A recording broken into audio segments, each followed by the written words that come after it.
더딘 성장은 고장난 것입니다. 더딘 성장은 고장난 것입니다. 라는 제목으로 말씀을 함께 나누겠습니다. 어린 자녀들을 데리고 병원을 찾아가면 병원에서 제일 먼저 하는 일이 있습니다. 몸무게를 측정하고 키를 재는 일이지요. 이것은 갓난아기뿐 아니라 청소년도 마찬가지입니다. 성장기에 있는 자녀들은 병원을 찾을 때마다 제일 먼저 몸무게와 키를 측정하지요. 정상적인 발육이 이루어지고 있는지를 측정하기 위함입니다. 아동들은 몸에 문제가 발생하면 필히 키와 몸무게로 그 증상이 나타나기 때문에 성장기에 있는 자녀들의 키와 몸무게는 질병 유무를 파악하는 데 매우 중요한 역할을 합니다. 그린버그 박사는 이렇게 이야기했습니다. 아동의 경우 성장 발육 실태를 통하여 아동의 건강 상태를 가장 민감하게 파악할 수 있을지도 모른다. 따라서 아동에게서 성장이 부진하다는 것은 실제로 질환을 보유하고 있다는 사실을 보여주는 전조로 해석할 수 있다. 성장이 부진하다라는 것, 더딘 성장이 일어난다는 것, 그것은 무엇인가 이 아이에게 문제가 있다는 겁니다. 질환을 갖고 있을 확률이 높다는 것이지요. 실제로 의료진, 연구진들이 발표하기를 정상 발육 속도보다 느리게 성장하는 아동의 경우 신장질환, 염증성 대장증후군 또는 호르몬 부족 등의 의학적으로 문제가 있을 수 있다고 주장했습니다. 성장이 더딘 문제로 병원을 찾아온 여자 아동들을 대상으로 조사해 본 결과 병원을 찾은 아이들 중에 41%에 해당되는 숫자가 실제로 질환을 보유하고 있었다 하는 조사 결과도 있습니다. 아동들에게 성장이 더디다는 것은 어떤 면에서 몸이 고장났다는 것을 의미합니다. 시간이 지나면 자연적으로 성장하겠거니 생각하면 안 되는 아이들이 있다는 것이지요. 성장이 더딘 것은 느린 것이 아닙니다. 성장이 더딘 것은 분명히 치료해야 할 무엇인가 고장난 부분이 있다는 것을 우리에게 보여줍니다. 영적 성장도 마찬가지입니다. 수년이 흘러도 성장 속도가 미비하다면 이것은 느린 것이 아니라 어딘가 고장난 것입니다. 우리의 육체는 성인이 될 때까지 20년을 기다려야 합니다. 그렇다고 신앙도 성숙한 신앙인이 되는데 20년이 걸린다? 그렇지 않다는 거죠. 예수님의 제자들은 3년을 배우고 훈련받아서 교회를 세웠고 순교의 자리까지 나아갔습니다. 신앙은 생각보다 짧은 시간에 훌쩍 자라날 수 있는 것이지요. 신앙 성장은 하나님의 몫이고 성령의 능력에 달려있는 것이기 때문에 우리가 전적인 헌신과 순종과 말씀대로 살려고 부단히 애를 쓰면 우리의 믿음은 단 수개월 만에도 훌쩍 성장할 수 있습니다. 그런데 성장이 더디다면 문제가 있는 겁니다. 성장이 더딘 것은 일반적인 현상이나 정상적인 반응이 아니라 우리 영적인 어느 부분에 문제가 생겼다는 것을 우리가 깨달을 수 있어야 합니다. 우리 신앙생활의 목적이 틀렸든지 우선순위가 아직 하나님께 맞춰지지 않았든지 아니면 욕심을 버리지 아니하고 신앙생활을 하고 있든지 지난주일 설교처럼 바알을 마음에 품고 하나님 앞에 나와 예배를 드리든지 무엇인가 고장난 삶의 부분이 있기 때문에 이 영적인 문제가 우리 신앙 성장을 더디게 만든다는 것입니다. 그러니까 신앙 성장이 더디다는 것은 우리는 심각하게 우리의 삶과 우리의 영적인 상태를 들여다보면서 왜 더딘지, 문제가 무엇인지, 어떤 영적인 질환이 있지는 않은지 점검할 필요가 있습니다. 가나안 땅으로 가던 이스라엘 백성들은 40년을 광야에서 보냈습니다. 40년 동안 구름기둥과 불기둥을 보면서 가나안 땅을 향해 걸었습니다. 40년 동안 만나와 메추라기를 매일 아침 저녁으로 먹었습니다. 40년은 그야말로 하나님의 놀라운 기적을 체험하는 순간들이었습니다. 단 하루도 하나님의 함께 하심을 경험하지 않았던 적이 없었습니다. 광야의 40년의 시간은 정말 하나님과 늘 동행하고 하나님의 전능하심을 직접 눈으로 피부로 보고 체험할 수 있는 시간들이었지만 그런 40년의 긴 시간 동안에 이들이 하나님의 은혜와 기적을 체험했다면 믿음이 성장해야 되지 않습니까? 근데 그들은 처음이나 마지막이나 똑같았습니다. 그들 마음의 불평의 문제, 습관처럼 되어버린 이 원망과 불평의 문제가 고쳐지지 않으니 그들은 홍해 바다를 건너는 순간에는 하나님을 찬양했지만 그 위에 문제가 발생될 때마다 원망하고 불평하고 그들의 믿음은 제자리 걸음으로 성장을 멈추었습니다. 성장이 더디다. 우리 믿음 성장이 더디고 영적 성장이 더디다는 것은 무엇인가 고장난 부분이 있다는 것을 우리는 기억할 수 있어야 합니다. 오늘 본문에 엠마오로 가는 두 명의 제자가 나옵니다. 이 두 명의 제자는 12제자에 속한 분들이 아니지요. 엠마오가 오늘날 정확히 어느 지역인지는 정확히 알려지지 않지만 성경을 근거로 해서 보면 예루살렘에서 북서쪽으로 25리 한 11km 정도 떨어져 있는 마을로 추정이 됩니다. 두 명의 제자의 이름이 밝혀지진 않았지만 한 명 이름은 글로바라고 성경이 증언하지요. 이 두 명은 예수님의 부활 사실을 확신하지 못하고 절망과 슬픔 가운데에 예루살렘을 떠나 엠마오로 가고 있었습니다. 예수님께서 두 명과 함께 동행하고 있는데도 불구하고 이들은 예수님이 함께 있다는 사실을 깨닫지 못했습니다. 예수님께서 두 명에게 물었습니다. 너희들 무슨 이야기를 주고받고 있느냐?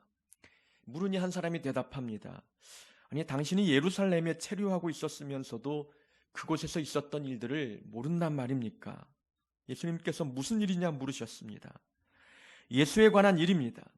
그는 하나님과 모든 백성 앞에서 말씀도 능력이 있고 행함에도 능력이 있는 분이었습니다. 그런데 대제사장들과 관리들이 그를 사형 판결에 넘겨주어 십자가에 못 박았습니다.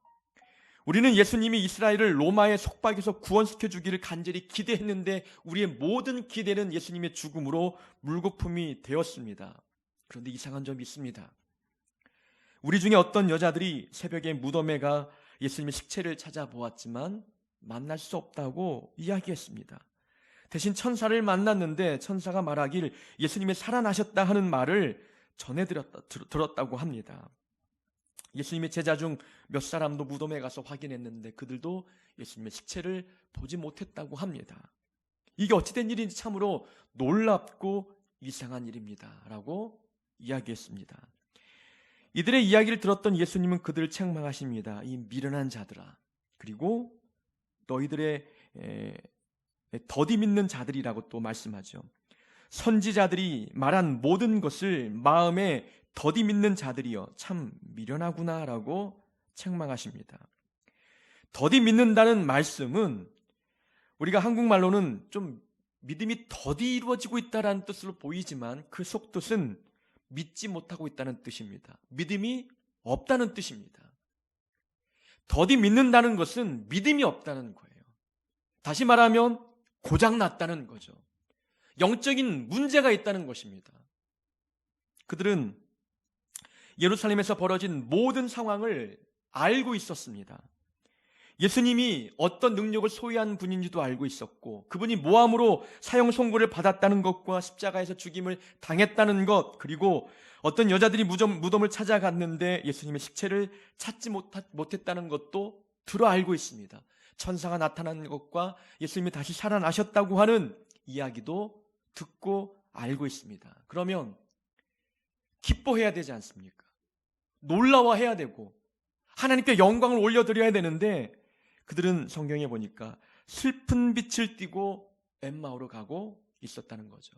절망과 낭만과 슬픔 속에서 예루살렘을 떠나 엠마오로 가고 있었다는 거예요. 그들은 되어진 모든 사건들을 보았고 들었고 알고 있는데 왜 그 사건이 그들에게는 기쁨이 되지 못하고 영광이 되지 못하느냐? 왜 슬픔과 절망이 되느냐? 들려지는 모든 이야기들을 믿지 못한 거예요. 더디 믿은 게 아니라 믿음이 없는 겁니다. 그저 지어낸 이야기, 놀라운 부활의 사건들이 선지자들이 예언에 기록된 그 말씀에 성취된 사건임에도 불구하고 그걸 믿지 못한 겁니다. 기뻐할 일을 슬픔에 가득하여 엠마오로 가고 있는 두 명의 제자들의 모습이었습니다. 문제가 무엇입니까? 이들은 드러나는 현상만 보았습니다. 외형적으로 보여지는 현상만 보고 1차원적인 반응을 보인 거예요. 일어난 사건들을 믿음과 연결시켜 생각할 수 있는 지혜가 없었습니다. 들려지는 소문들, 이 소문을 통해서 이것은 하나님의 섭리고 하나님의 계획이 성취된 것이라고 하는 말씀과 결부시켜서 그 사건을 해석하는 능력들이 없었던 거예요.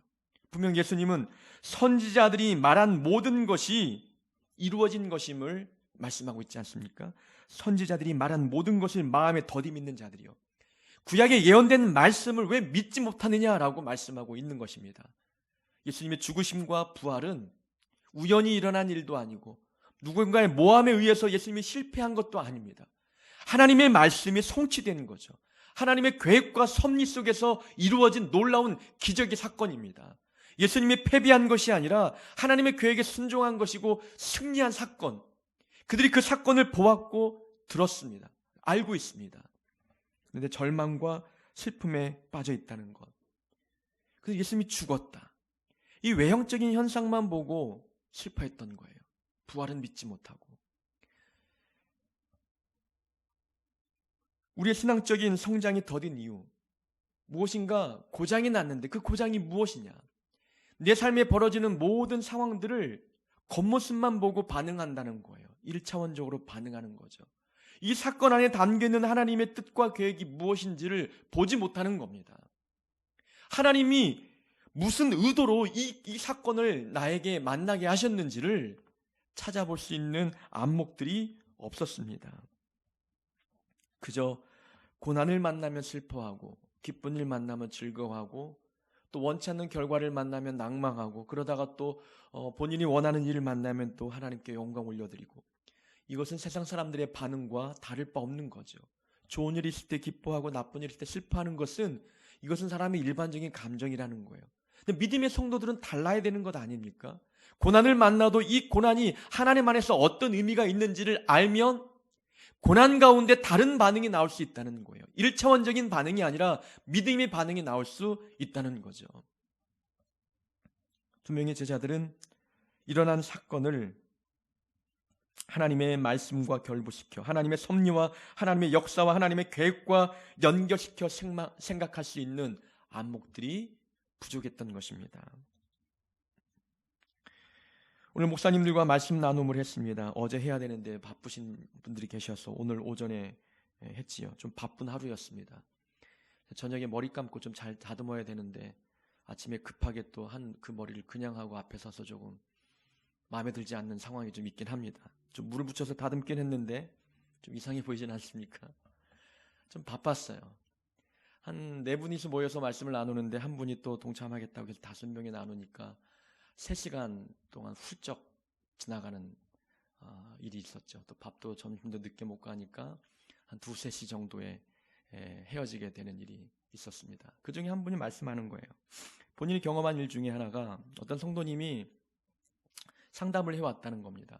근데 교회를 떠나야겠다는 거예요.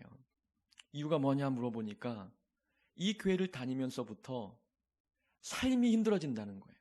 내리막길을 걷고 있다는 겁니다. 경제적으로 힘들어지고 있다는 거예요. 그래서 교회를 옮겨봐야 되겠다고 이야기하는 겁니다. 여러분들은 이분의 말을 어떻게 생각하십니까?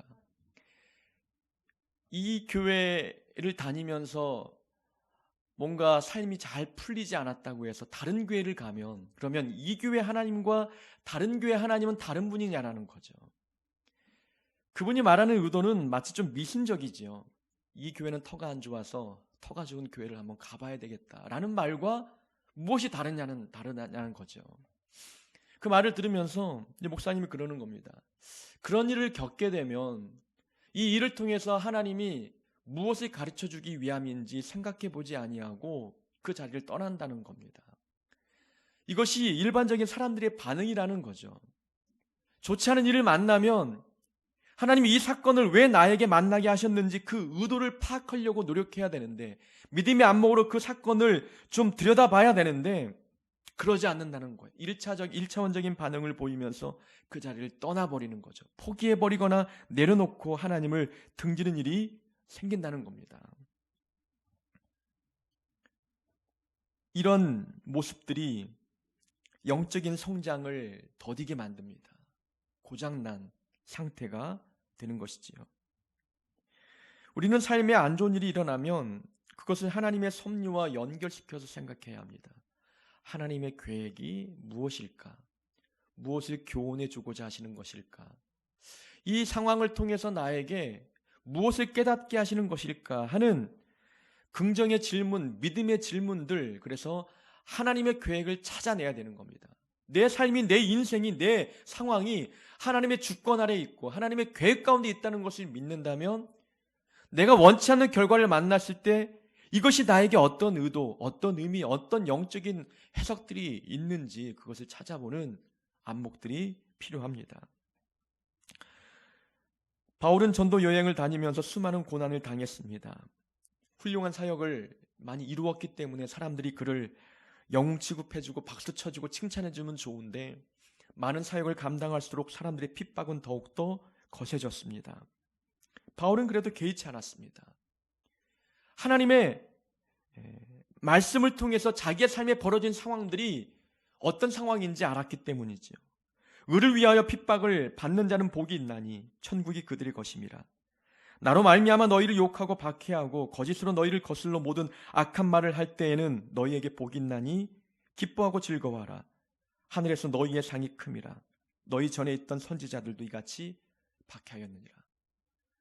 이 말씀을 알고 있는 사람이라면 핍박과 박해를 당할 때 그것은 지극히 정상적인 것이다 라고 생각했을 거예요. 정상적인 거다. 아, 내가 잘하고 있구나. 뭔가 사단이 경계심을 갖고 두려워하고 있구나. 그래서 나를 핍박하고 박해하는구나. 내가 박해받을수록 하늘나라의 상급이 더욱더 커지겠구나. 지금 이 박해와 핍박은 슬퍼할 일이 아니라 오히려 기뻐하고 즐거워해야 되는 상황이구나 라고 반응을 하지 않겠습니까? 자기의 삶에 만나는 핍박과 박해를 믿음의 눈으로 보는 안목이 바울에게 있었습니다. 그래서 그는 실제로 빌립보 감옥에 갇힐 때에 하나님을 찬양했지 않습니까? 나도 주님의 길을 따라갈 수 있겠구나. 그 영광스러운 십자가의 길을 나도 가겠구나 하는 그 기쁨에 하나님을 찬양했습니다. 믿음의 안목이 없는 사람이라면 핍박 자체만 보고 그 외형적인 현상만 보고 슬퍼하고 절망했을 거예요. 왜 나는 열심히 노력했는데 주를 위해 헌신했는데 왜 나에게 복은 오기는커녕 이런 결과가, 이런 핍박의 결과가 다가올까? 믿음의 안목이 없으면 그런 불평 원망하겠지요. 요셉의 이야기도 우리는 수도 없이 들어왔습니다. 노예로 팔렸지만 요셉은 자신의 삶을 팔린 인생이 아니라 하나님께서 애굽에 미리 보내신 하나님의 계획 가운데 있는 인생이라고 스스로 해석했습니다. 나타난 현상만 보고 절망한 것이 아니라 그 안에 담겨있는 하나님의 계획을 보는 안목이 요셉에게도 있었던 것이지요. 내 가족과 수많은 생명을 구원하기 위해서 하나님께서 나를 먼저 이곳에 보내셨구나. 그것이 진짜 그가 애굽의 노예로 팔려간 하나님의 의도요, 하나님의 계획과 하나님의 섭리였다는 것이지요. 믿음 성장이 더디다. 내 삶에 벌어지는 모든 사건을 영적인 의미로 해석하는 안목이 없을 때 우리 믿음 성장은 더딜 수밖에 없는 거예요. 고난을 기뻐해야 믿음이 성장하는데 고난을 만나면 절망하는 겁니다. 그러니 우리의 믿음은 성장하다가 떨어지고 성장하다가 떨어지고 포물선 곡선이 왔다 갔다 하는 제자리 걸음하는 신앙이 될 수밖에 없습니다. 정말 믿음이 빠르게 성장하기 위해서는 믿음의 안목을 가지고 내 삶에 나타나는 모든 고난, 역경, 원치 않는 결과들을 하나님의 의도로, 하나님의 계획으로 해석하는 그런 안목이 우리에게 있어야 합니다. 우리 삶에 벌어지는 모든 사건을 믿음으로 해석하기 위해서 필요한 것이 있다면 하나님의 말씀을 아는 겁니다. 하나님의 말씀을 많이 알수록 내 삶이 믿음으로 잘 해석이 되어지는 거죠. 예수님께서 이 두 명의 제자에게 선지자들이 말한 모든 것을 마음에 더디 믿는 자들이요. 선지자들이 이미 말했던 그 사건들이 이루어진 겁니다. 구약에 기록된 모든 사건이 지금 현실로 성취되고 있다는 거죠. 근데 그들이 말씀을 모르기 때문에, 하나님의 말씀을 깨닫지 못하기 때문에, 그 말씀을 믿지 못하기 때문에 벌어지는 모든 사건을 하나님의 계획으로 해석할 수가 없었습니다. 그래서 예수님은 그들에게 모든 성경에 쓴 바 자기에 관한 것을 자세히 설명해 주셨어요. 그들의 마음이 뜨거워졌고 눈앞에 계신 예수님을 이제 다시 볼 수 있게 되었습니다. 삶에 벌어지는 모든 사건을 영적으로 재해석하기 위해서는 말씀을 많이 알아야 되는 거예요. 많이 알아야 됩니다. 그래서 많이 읽고 암송도 하고 적어도 성경의 줄거리를 대략 알고 있어야 내 삶을 보는 안목이 달라지게 되는 것입니다. 여러 가지 시험을 만나거든 기쁘게 여기라. 이는 너희 믿음의 시련이 인내를 만들어내는 줄 너희가 알미라. 야고보서의 말씀을 알고 있다면 우리는 어떤 반응을 보이겠습니까? 시험을 만날 때마다 절망하지 않는 겁니다. 왜 나에게는 이런 시험만 찾아올까? 우리는 좌절하지 않을 수 있는 거예요. 시험을 만나면 기쁜 일이구나. 내 마음에 인내라고 하는 성령의 열매가 맺도록 하기 위해서 이런 시련을 하나님께서 만나게 하신 것이구나. 해석할 수 있는 겁니다. 나에게 인내가 필요했구나. 인내 열매를 위해서 시험을 만나게 하신 하나님이 계시니 하나님이 나를 훈련시키시고 사랑하셔서 이렇게 다듬으시기 위해서 시험을 만나게 하셨네. 기쁜 일이구나. 감사하는 일들이 있게 됩니다. 여러 계시를 받은 것이 지극히 크므로 너무 자만하지 않게 하시려고 내 육체의 가시 곧 사단의 사자를 주셨으니 이는 나를 쳐서 너무 자만하지 않게 하려 하심이라. 사도 바울이 육체의 가시 제거하기 위해서 끝없이 기도했지만 하나님이 응답해 주지 않으셨습니다. 그때 내 기도에 왜 응답하지 않을까? 바울은 낭망하지 않았습니다. 나를 교만하지 않도록 하기 위한 하나님의 계획임을 깨달았습니다. 누구보다 영적인 체험이 많고 영적인 은사가 많기 때문에 혹 이것 때문에 내가 자고하여 교만하여 내가 하나님 자리를 차지할까? 하나님이 나를 염려하는 마음으로 사랑하는 마음으로 겸손케 하기 위해서 그렇게 바랬던 육체의 가시 제거하지 아니하시고 남겨두셨구나. 육체의 가시를 하나님의 선물로 재해석하고 있는 사도 바울의 고백이지 않습니까? 이런 말씀을 알면 우리도 삶에 동일하게 적용할 수 있는 겁니다. 이것만 없으면 좋을 텐데 라고 하는 그 삶의 가시들, 이것을 하나님의 귀한 축복의 선물로 재해석할 수 있는 안목이 생길 수 있는 것입니다.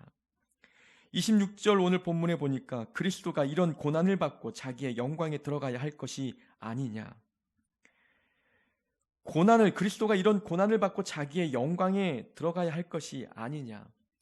예수님의 십자가의 죽으심과 부활 사건을 믿지 못하는 두 제자에게 하나님의 영광에 들어가기 위해서 십자가의 고난을 받는 것이 당연하다 이야기합니다.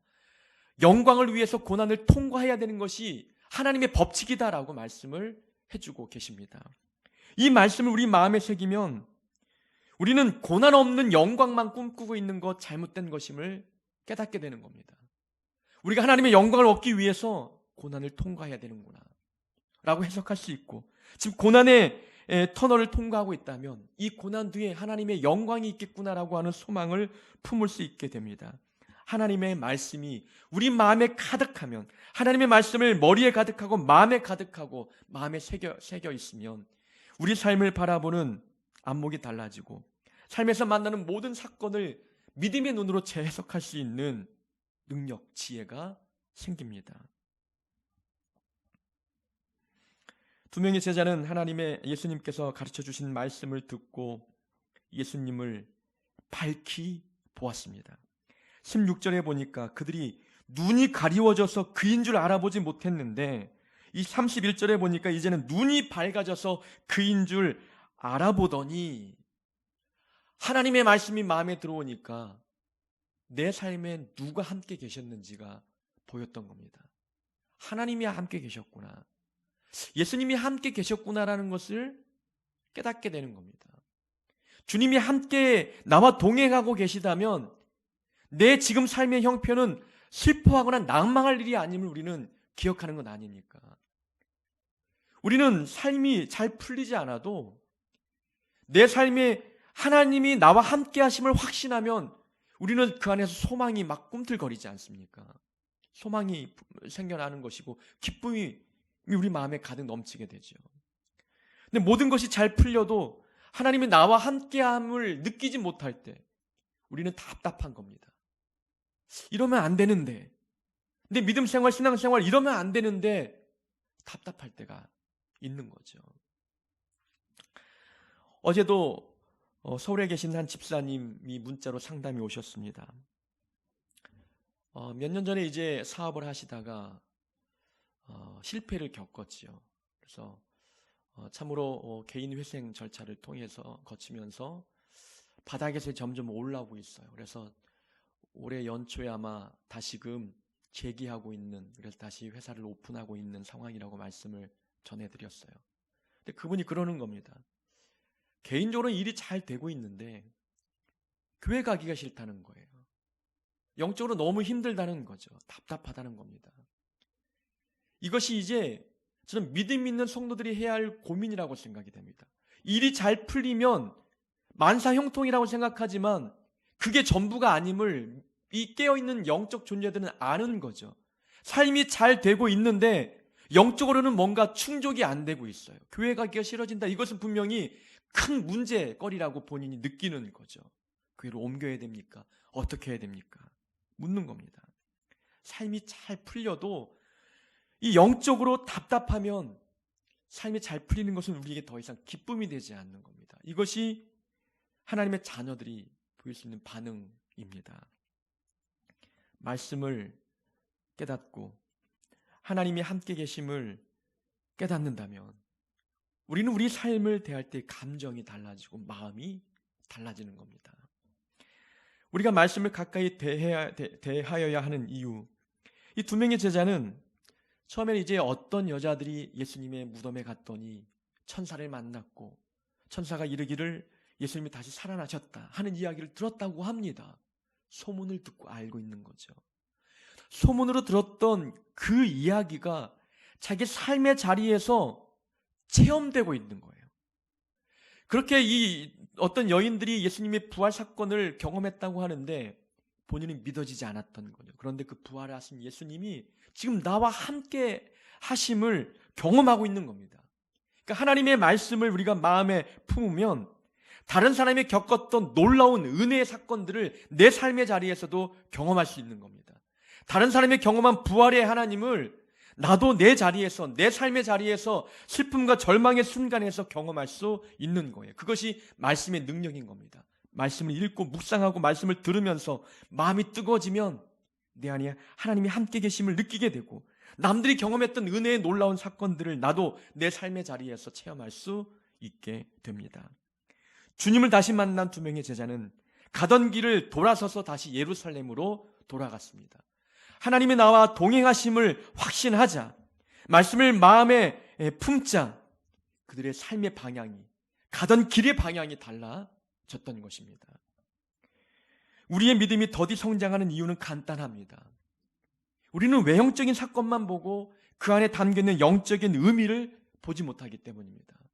원치 않는 결과를 만날 때마다 이것을 믿음과 연결시켜 생각하고 말씀을 통해서 재해석해야 되는데 그런 영적인 안목도 없고 지혜가 없기 때문입니다. 말씀을 마음에 품고 우리 삶에 벌어지는 모든 상황이 하나님의 계획과 섭리 가운데 있다는 것을 믿어야 합니다. 그래야 우리의 믿음이 더디 성장하지 아니하고, 다시 말하면 믿음 없는 자가 되지 아니하고 날마다 믿음이 성장하여 짧은 기간 안에도 하나님께 영광이 되고 기쁨이 되는 믿음의 장성한 분량으로 성장할 수 있게 됩니다.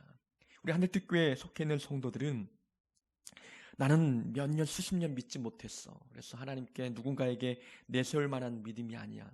그것은 중요하지 않다는 거죠. 기간과 시간은 중요하지 않습니다. 이곳에서 말씀 잘 듣고 신앙생활하고 삶의 자리에서 말씀 읽고 말씀을 순종하며 삶으로 인하여서 누가 보아도 몇 년 믿지 않았는데 믿음이 참으로 본받을 만하구나 하는 그런 칭찬을 사람들에게도 그리고 하나님에게도 듣는 우리 모두가 될 수 있기를 주의 이름으로 축원합니다.